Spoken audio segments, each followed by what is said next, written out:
Sir ఇది మంచి ప్రభుత్వం కాదు, రైతులను ముంచే ప్రభుత్వం అంటారు వైసీపీ. ఏమంటారు దాని గురించి? నిజంగా ఇది రైతులను ముంచే ప్రభుత్వం, మంచి ప్రభుత్వం అంటారా? వాస్తవంగా అయితే ఇప్పుడు ఎంతో కొంత నేను ఇందాకనే చెప్పాను, కేవలం 6-7 నెలల వ్యవధి ఒక ప్రభుత్వం యొక్క దీన్ని నిర్ణయించే సమయం కాదు. ఇంకొంచెం సమయం తీసుకుంటే ఇది రైతులకు మంచి చేసుద్దా ముంచుద్దా అనేది తేలుద్ది. ఇప్పటి వరకు అయితే రైతులకి ఏ ప్రభుత్వం కూడా రైతుల్ని ఇక్కడ ఉన్నటువంటి వాతావరణ పరిస్థితులు అనుకూలించాలా, ఇక్కడ ఉన్న మొత్తం కూడా ధరలు నిర్ణయించే ఇది మొత్తం కూడా ఇదేది డిమాండ్ అండ్ సప్లై మీద ఉంటుంది. కేవలం ఒక ప్రభుత్వం రైతుల్ని పూర్తిగా ఉద్ధరిస్తుందని చెప్పుకోవడం అంటే మనం ఇది చేసుకోవటమే, మనం ఆత్మవంచన చేసుకోవటమే అవుతుంది. కొద్ది గొప్ప రైతులకు కానీ లేకపోతే ప్రజలకు కానీ రాష్ట్రానికి మేలు చేసే ప్రభుత్వం ఖచ్చితంగా కూటమి ప్రభుత్వమే, అది కూడా చంద్రబాబు నాయుడు గారే, అందుట్లో అనుమానం లేదు. కానీ అయితే కేవలం ఈయనే మొత్తం రైతులందరినీ ఉద్ధరిస్తాడు. రేపు పొద్దున్నే రైతులందరికీ కూడా స్టీల్ క్యారేజీలో భోజనాలు పోతాయి, వాళ్ళు వ్యవసాయ పనులు కూడా చేసే పని లేదని చెప్పుకోవడం. ఇదంతా కూడా రైతుల యొక్క స్థితిగతులు అనేది పండించే పంటలు, వాటి యొక్క ధరలు, అదేవిధంగా వాతావరణ పరిస్థితులు ఇవన్నీ కూడా అనుకూలించడం ద్వారా తప్ప వీళ్ళు ఇచ్చే మన వాళ్ళు ప్రభుత్వాలు ఇచ్చే సబ్సిడీల వల్ల కానీ ఇవన్నీ కూడా పెద్ద వాళ్ళని ఒరగపెట్టవు. నేను ఎందుకంటే నేను ఒక రైతుగా నేను మిర్చి పండించా, పసుపు పండించా, పత్తి పండించా, వరి ధాన్యం పండించాను, అన్ని రకాల పంటలు పండించిన రైతుగా నేను అనుభవంతో చెబుతున్నా.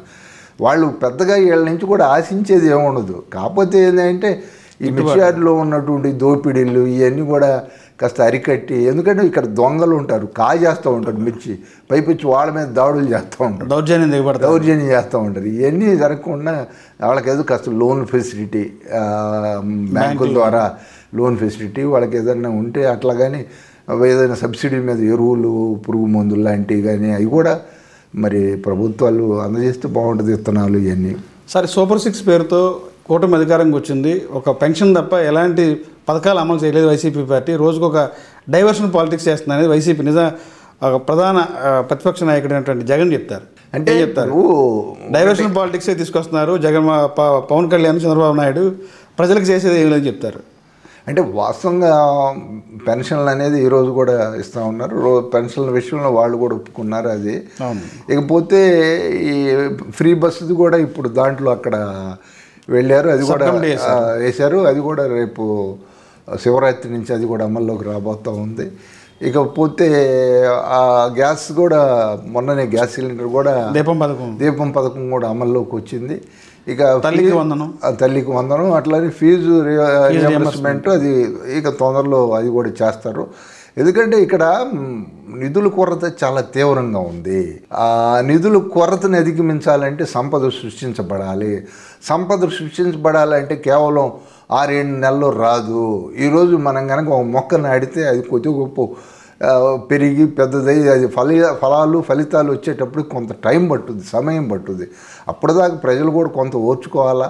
తెల్లారేపాటికి మాత్రం ఏది జరగదు. అది అన్నో గతంలో పోల్చుకున్నప్పుడు ఇప్పుడు ఎటు జరుగుతుంది అనే దాని మీద మనం ఆలోచించాలి. అంటే సంపద సృష్టిస్తానన్న పేరుతో సంపద సృష్టిస్తాను, రాష్ట్రాన్ని అభివృద్ధి చేస్తానని చెప్పి అధికారంకి వచ్చిన చంద్రబాబు నాయుడు గారు ఈ రోజున అప్పులు చేస్తున్నారు. ఇప్పుడు శ్రీలంక అవుదా అనేది బొగ్గం రాయిందని నాకు చెప్తారు మాజీ ఆర్థిక శాఖ మంత్రి.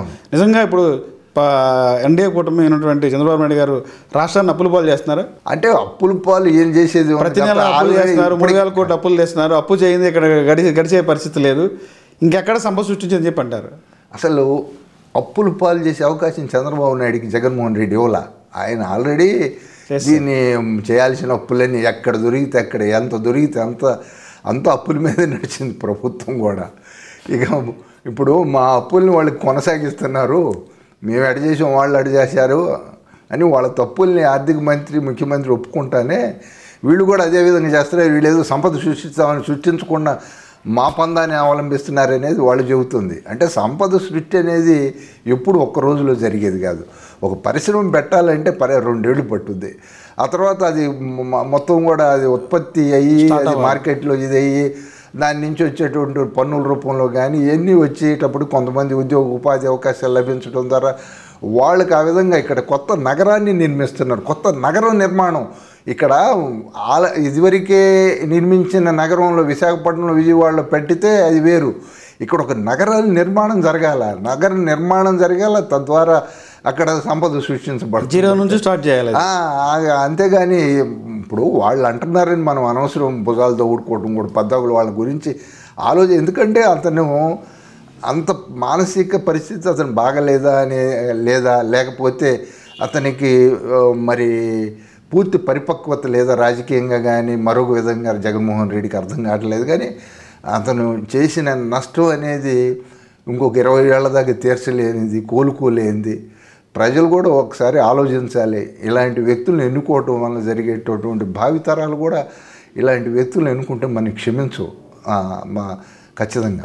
సార్, గత గవర్నమెంట్లో అనేకమైన పదవులు అనుభవించి కొన్ని శాఖల్లో, ఇప్పుడు కార్పొరేషన్లో కానీ ఉదాహరణ ఇచ్చాడ్లో కానీ పదవులు అనుభవించేసి స్కాముల్లో దోపిడీ చేసి ఈ రోజున అదే పార్టీ నాయకులు మీ పార్టీలోకి వచ్చారు. వాళ్ళని ఎలా ఆహ్వానిస్తున్నారు? ఇప్పుడు జరిగినటువంటి అవినీతి ఎవరో దాన్ని రికవరీ చేస్తారు, ఎలా చేస్తారు? అంటే ఇక్కడ అసలు పార్టీ మారిన తర్వాత చేసిన అవినీతి అంతా పోద్దంటారు. అంటే ఇక్కడ విలువలు, విశ్వసనీయత అనేది దాదాపుగా కనపట్టలేదు ఎక్కడ కూడా. కనుచూపు మేర కూడా. ఎందుకంటే చేరేవాడికి ఎటు ఆ యొక్క కుంభకోణాల నుంచి తప్పించుకోవాలనే ఉద్దేశం చొప్పున చేరే ప్రయత్నం చేస్తారు. కానీ చేర్చుకునేటప్పుడు మనం కూడా అప్రమత్తంగా ఉండాలా.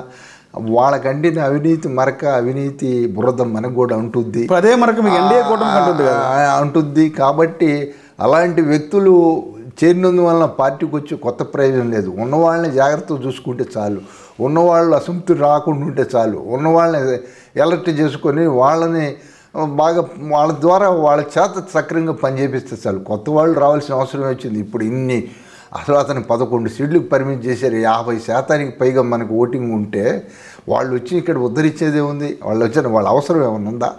అవసరం ఏమాత్రం లేదు. కాబట్టి ఏదైనా నిజాయితీ కలిగిన వాళ్ళు ఎవరు లేరు ఆ పార్టీలో, ఒక్కడు లేడు.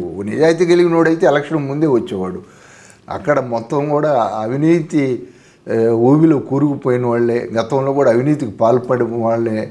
ఏమాత్రం కూడా వాళ్ళలో చిత్తశుద్ధి కానీ, నిజాయితీ కానీ, ప్రజల పట్ల అభిమానం కానీ ఏమాత్రం లేదు. అభివృద్ధి పట్ల ధ్యాస లేదు. అలాంటి వ్యక్తులు ఆ పార్టీలో ఉన్నారు. మళ్ళీ మన పార్టీలో చేర్చుకోవడం వల్ల ఇక్కడ కూడా అదే పరిస్థితి రాకుండా అంటే పొల్యూట్ అయిపోద్ది కదా. ఖచ్చితంగా రాజకీయ కాలుష్యం, మొత్తం కూడా రాజకీయాలు ఇప్పటికే కలుషితం అయ్యాయి. అలాంటి వ్యక్తులు రావడం వల్ల మరింత కలుషితం అయింది, మరింత నష్టం జరిగే ప్రమాదం ఉంటుంది. ఇక్కడ మామూలుగా పెద్దల సభ అనే దానికి ఎవరైతే నిజంగా మేధావులు ఉన్నారో వాళ్ళని పంపాలి. కానీ దానికి కూడా గతంలో ఏ విధంగా వెళ్ళారు, ఎట్లా జరిగింది ఇవన్నీ కూడా మనం ఆలోచిస్తే వాస్తవంగా చాలా బాధగానే ఉంటుంది. ఫర్ ఎగ్జాంపుల్ ఇక్కడ గుంటూరులో చూసుకుంటే మిర్చియాటికి చైర్మన్గా చేశాడు. అవును, సమ్ ఎక్సెంట్ పర్సన్. ఇవాళ అదే పర్సన్ మళ్ళీ ఈ రోజున మీ ఎన్డీఏ పార్టీకి వచ్చారు. అవును.